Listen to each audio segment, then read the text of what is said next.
بسم الله الرحمن الرحیم. دوستای نهایت عزیز و ارجمند، السلام علیکم و رحمت الله و برکاته. به منشور تیوی خوش آمدید. دوستای نهایت عزیز، ما در این برنامه به دنبال تجزیه و تحلیل مجرمین یقه سفید است. همانطوری که همه ما و شما در جریان هستیم، حکومت جمهوریت افغانستان، مخصوصا حکومتی که عهدهدار ریاست اون آقای غنی بود، به عنوان فاسدترین حکومت در دنیا معرفی می شد.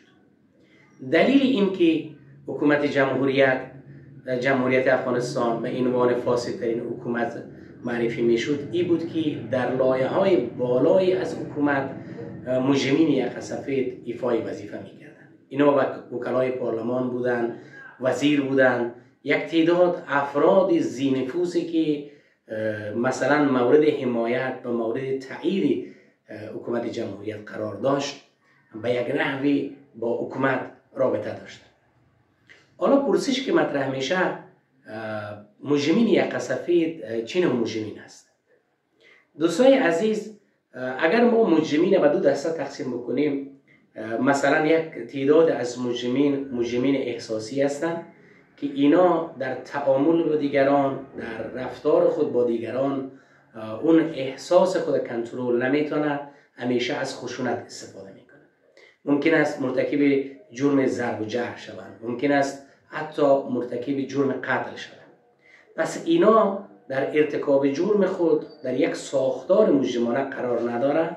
یعنی در واقع زمانی که جرم مرتکب میشن، ارتکاب جرم به عنوان لاهیه وظایف اینا نیست، بلکه اینا خوب عادت کردن به ارتکاب جرم، نمیتونن قانون رعایت بکنن، نمیتونن در جامعه به صورت بسیار مسالمت آمیز زندگی بکنن. اینا مجرمین احساسی است.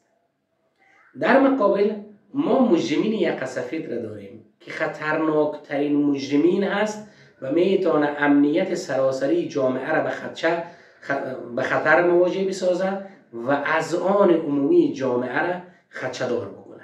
حالا مجرمین یقه سفید چی مفهوم و معنای داره و خطر اینا برای جامعه و چی پیمانه میتونه اینا خطر ایجاد بکنه؟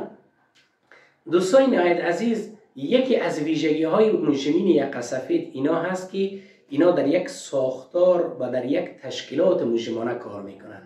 یعنی در واقع اینا از خود رئیس داره، لایحه وظایف داره و یک تشکیلات منظم داره که جرم خود را به عنوان وظیفه، به عنوان لایحه وظایف خود انجام میده. پس بنابراین یکی از وظایف مجرمین یقه سفید که این است که اینا ساختارمند است، یک تشکیلات منظم داره و هر کس در ارتکاب جرم به معنای است که وظیفه خود انجام میده. دو، مجرمین یقه سفید کسایی هستند که در ابتدا میآید ذهنیت سازی میکنه، در ابتدا میآید در جامعه کارهای بسیار خوب انجام میده، یک ظاهر آراسته و شسته برای خود آماده میسازن تا اعتماد عمومی را جلب بکنه، تا اینکه همه مردم به اینا باور داشته باشند که اینا به منافع ملی کار میکنه، اینا به خیر مردم هستند. زمانی که اینمیت یک اعتماد اینا جلب کردن، اون زمان دیگه همون اهداف مجرمانه ای را که در اون ساختار مجرمانه برای خود ترسیم کردن میخواین که او را به دست بیارن، به دنبال تطبیق او مثلا در جامعه میگردن. خب از یک سو اعتماد مردم بالا اینا بیشتر هست، اینا را میگن که اینا مرتکب جرم نمیشه و مردم براحت بالا اینا اعتماد میکنه و میتونه خیلی از اختیارات خود به اینا واگذار بکنه. مثلا به اینا رای بده که اینا وکیل پارلمان شده. زمانی که اینا وکیل پارلمان شد، اینا براحتی در موترهای خود افراد انتحاری را در داخل شهر جاسازی میکنه. پس بنابراین مجرمین یقه سفید کسایی هستند که در ابتدا اعتماد مردم را جلب میکنه، اعتماد جامعه را جلب میکنه، بعد زمانی که به یک منصب و به یک مقام رسید، در واقع در راستای تطبیق همون اهداف و آرمان همون ساختار مجرمانه خود هستند.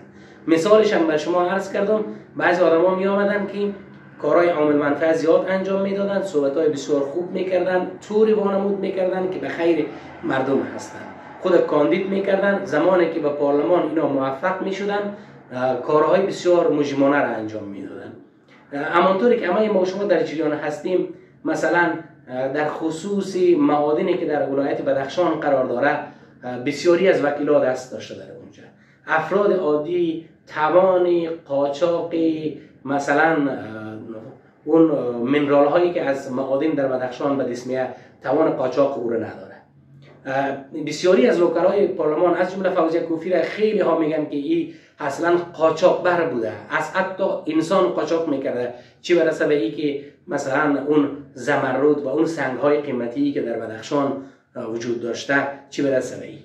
پس مجرمین یک سفید کسایی هستند که یک ظاهر آشاسته داره، یک ظاهر بسیار منظم داره. به آسانی ما نمیتونیم بالای اینا شک بکنیم که اینا به خیر مردم نیست، اینا بر علیه منافع عمومی کار میکنه، اینا میتونه امنیت سراسری جامعه را به خدشه‌دار بکنه، به خطر بیندازه.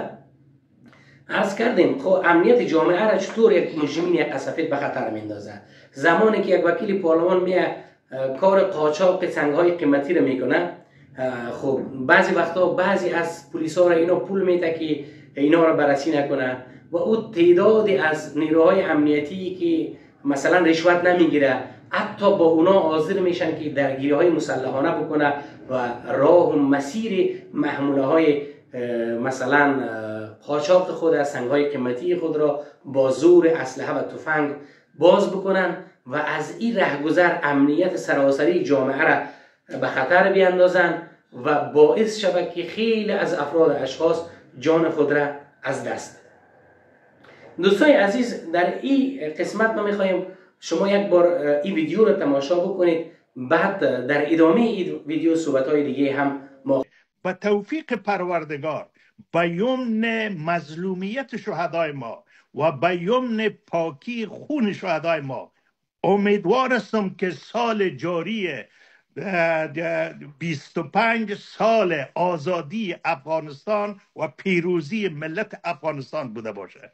تمام نشانه ها حاکی از تغییر در افغانستان است. شما امروز شاهد از این بودین که ملا هیبت الله و عبدالحکیم حقانی قاضی القضات طالبان در محکمه لاهه با عنوان کسانی که مرتکب جنایات ضد بشری شدند محکوم شدند و امر جلب و دستگیری از اینا صادر شد و این خود ناشی از اختلاف درونی در خود دستگاه طالبان و مبارزات شجاعانه زنان افغانستان است که در داخل و بیرون افغانستان صدای مظلومیت ملت افغانستان را بلند کردند و پاسخ ای به اصطلاح مظلومیت مردم افغانستان و مبارزات اعتراضی خانماست که امروز اولین دستاوردش هم میبینیم. همونطوری که آقای قانونی عرض کرد، گفت که مثلا ما امیدوار هستیم تغییرات بسیار خوب میه در جامعه، قرار هست که تغییرات خوب بیاید. ما چندان امیدوار نیستیم.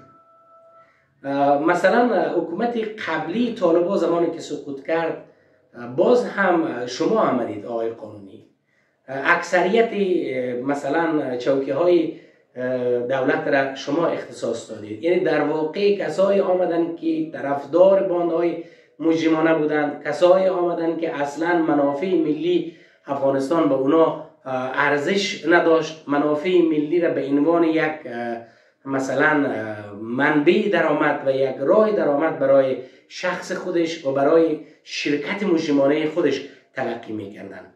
حالا هم اگر حکومت مثلا امارت سقوط بکنه، دوباره همون تعداد افرادی میان که در طول 20 سال فرصتی که در افغانستان ایجاد شده بود که تا یک حکومت ایجاد شود که پاسخگوی همه نیازهای جامعه باشه، امنیت اینا بگیره، دولت ملت سازی اینا بکنه، وحدت ملی را اینا ایجاد بکنه، نه، در واقع اینا فرصت را به عنوان یک غنیمت دانستن و تلاش کردند که منافع ملی را به جیب خود بزنند. فی المثل بسم الله خان محمدی از وزارت دفاع چقدر اختلاس کرد.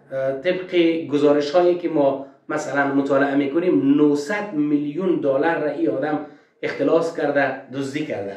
پس بنابراین اگر امارت سقوط بکنه دوباره همون آش و همون کاسه خواهد بود، دوباره همون مجرمین یک سفید، همون تعداد افراد اشخاصی که آمده بودن بانده های مجرمانه را ایجاد کرده بودن، شرکت های مجرمانه را ایجاد کرده بودن، دوباره حکومت به دست امونا میفته و سرنوشت افغانستان دوباره در آله از ابهام قرار خواهد گرفت.